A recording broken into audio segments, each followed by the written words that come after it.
ছেলেটি খুব ভালোবাসতো মেয়েটিকে। একদিন তাদের খুব ঝগড়া হয়। মেয়েটি অনেকবার ক্ষমা চাইতে আসে,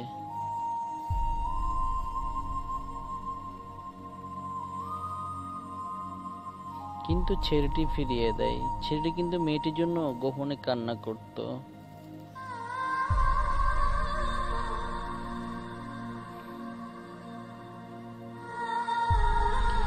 কিছুদিন হলো মেয়েটি আর আসে না ছেলেটির কাছে।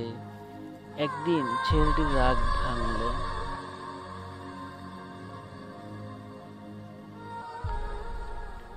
ওই দিন সে নিজেই গেল মেয়েটির সাথে দেখা করতে, কিন্তু সে জানতে পারে একটা দুর্ঘটনায় মেয়েটি মারা যায়। ছেলেটার খুব কষ্ট পায়। সেদিন রাত অবিরাম কেঁদে যায়। সবাই তাকে সান্ত্বনা দেয়, কিন্তু কেউ তার কান্না থামাতে পারে না।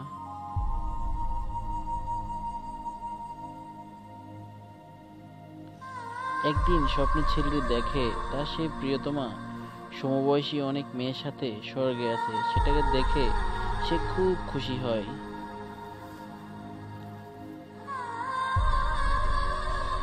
কিন্তু সে এটা দেখে অবাক হয়, সবার হাতে একটা জ্বলন্ত মোমবাতি আছে, কিন্তু তার প্রিয়তমার হাতে মোমবাতিটি নিভানো।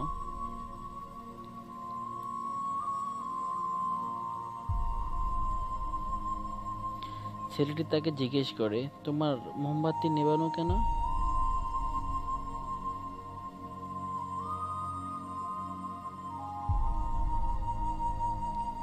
মেয়েটি উত্তরে দিল, আমি যখনই মোমবাতিটি জ্বালাতে যাই তখনই তোমার চোখের জল এসে এটি নিভিয়ে দেয়। নাহিদ হোসেন।